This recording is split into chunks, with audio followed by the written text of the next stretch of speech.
I'm Brittany Lewis with Forbes Breaking News. State Department spokesperson Ned Price answered questions about the Summit of the Americas, hosted by the United States, which begins today. Held every few years, the summit aims to bring together countries across North, Central, and South America for dialogue on issues facing the hemisphere. The Biden administration declined to invite Cuba, Nicaragua, and Venezuela, citing the lack of democracy and human rights issues, a decision which caused outcry among other Latin American countries. The president of Mexico announced that he would not attend the summit after earlier threatening a boycott due to those countries' exclusion. Listen in as Price addresses the diplomatic controversy. And welcome. Really briefly on Yes. some of the Americas and in terms of the Secretary's schedule. Yes. Is he going to be meeting some of these,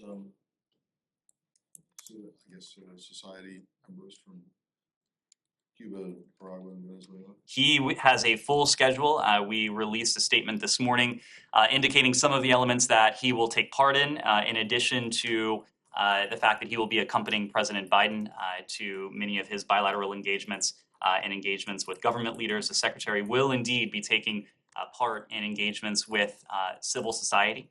Tomorrow evening, for example, he'll be taking part in an event predicated on media freedom.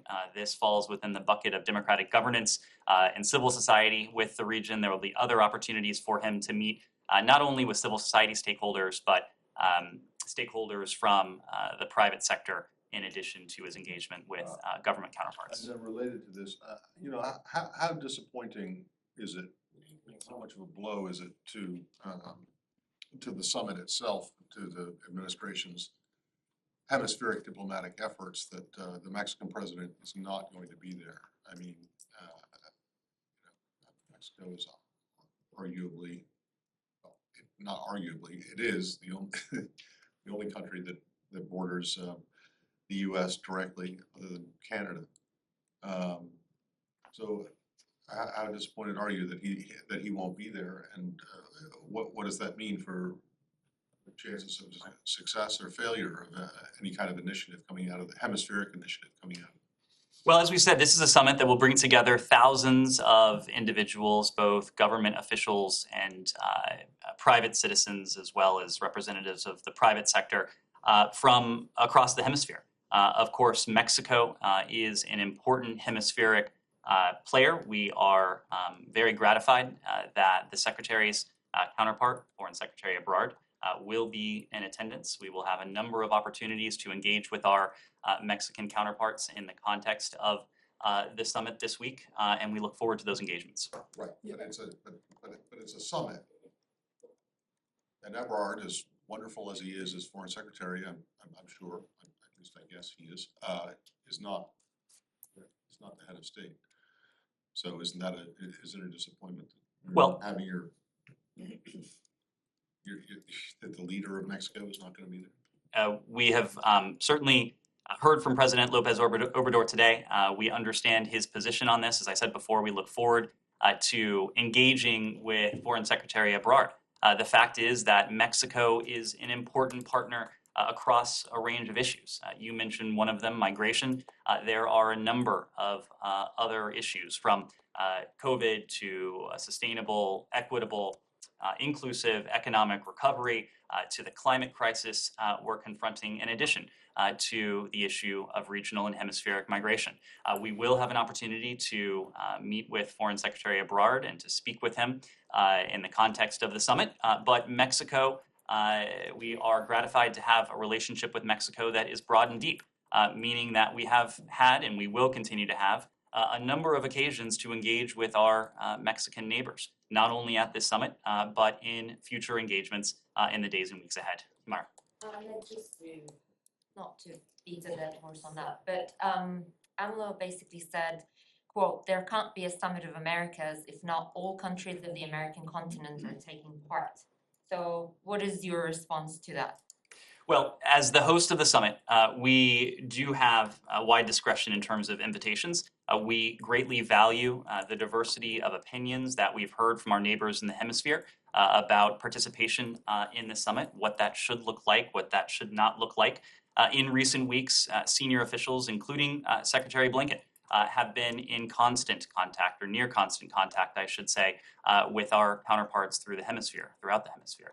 Secretary Blinken has spoken on a number of occasions to Foreign Secretary Ebrard to hear Mexico's perspective on this question. We've also heard the perspectives of other neighbors in the hemisphere. We, again, recognize and respect the position of our allies in support of inclusive dialogue. We also note, as I have, that non-governmental representatives will be in attendance from Cuba, from Venezuela, and from Nicaragua. Participants from those three countries have registered to take part in stakeholder events. Just, I mean, where do you think this incident leaves U.S.-Mexico bilateral relations? Can you say that it's completely unscathed? We have a broad and deep relationship with Mexico. We will be able to explore and to delve into elements of that relationship with our Mexican neighbors this week in Los Angeles. We will have engagements with our Mexican neighbors in the coming days and weeks beyond that. So certainly there are a diversity of opinions when it comes to who should be invited to the Summit of the Americas. The United States, as I mentioned before, as the convener of this particular summit, has broad discretion. We have done our best to incorporate the viewpoints of the hemisphere. When it comes to our Mexican partners, we look forward to engaging with the Foreign Secretary. Yeah, you guys, the White House just confirmed today that those three countries weren't invited. Does that mean that until the end, possible potential invitation of one of them or three of them was on the table, and what made the balance go on the side of not inviting them? Well, I can tell you that we were in discussions with our hemispheric neighbors until very recent hours. And in fact, Secretary Blinken had an opportunity to speak most recently with Foreign Secretary Ebrard last night. We have been in regular contact with other neighbors throughout the hemisphere. We've been in contact with civil society stakeholders. We've been in regular contact with Congress as well. When it comes to the participation and the issues that have been at the fore, I think it is unfortunately notable that one of the key elements of this summit is democratic governance. And these three countries are not exemplars, to put it mildly, of democratic governance. In recent days alone, the Cuban regime has tried two artists on charges that actually criminalize the freedom of speech and artistic expression in Cuba. Diplomats and the press were barred entry to their trials. We're anxiously awaiting the verdicts. But again, this most recent suppression of freedom of expression is a hallmark of what we have seen from this Cuban regime over the course of years, but especially since the protest of July 11th last year. Since those protests, this is a regime that has not countenanced peaceful opposition.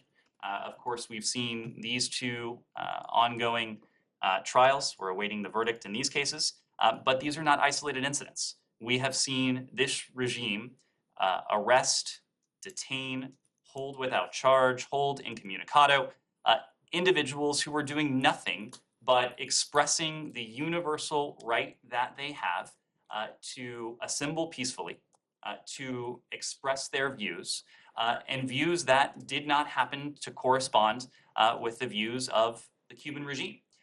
For that supposed offense, they have been detained, they've been deprived of their liberty, they have been deprived of rights that should be universal. The same, of course, could be said of what has happened in Nicaragua, where we've seen an increasingly constricted space for civil society, and of course, Venezuela under the Maduro regime, a regime that we don't recognize, and we continue, of course, to recognize the leadership of interim President Juan Guaido. Do you mean that absent these most recent steps by Cuba, an invitation at some level could have been possible, or were you sharing some more precise demands on something to do on democracy, etc.? I'm not saying that. I am saying that the challenges that these three regimes pose to some of the central tenets of the Summit of the Americas that is to be held this week, those challenges were just insurmountable when you talk about bringing together a summit where democratic governance, democratic values is on the agenda. Now, of course, we have worked closely, we have listened carefully to other countries, to important stakeholders in the region. Many of our neighbors have voiced their opinions, their good faith opinions about what a Summit of the Americas should look like in terms of representation. We will continue to have an opportunity to discuss the issues that are at the heart of this summit with those partners, and we'll have an opportunity to discuss the issues that are at the heart of the summit with civil society representatives, including the civil society representatives that will be in attendance, or at least that have registered from these three countries, Cuba, Venezuela, and Nicaragua. Said. Thank you. Very quick question. Will Guaido be represented? Will he attend? Will he be represented? We expect that representatives of the interim government of Juan Guaido will participate in the summit. Yes. And just one final thing. You certainly cannot wish these countries away. I mean, you've had some sort of animosity with Cuba for 60 years and so on. You cannot just wish them away. Why not include them in these discussions? I asked you this on panel the other day. I mean, you don't want just the countries that you agree with, you want countries that you disagree with. Well, Said, our policy towards each of these countries, Nicaragua, Venezuela, and Cuba, is predicated on one thing, and that is furthering or advancing the democratic aspirations of the Cuban people, the Venezuelan people, and the Nicaraguan people. Of course, we can't just wish the challenges, the profound challenges to democratic governance away in any of these three countries. That is not what we have done.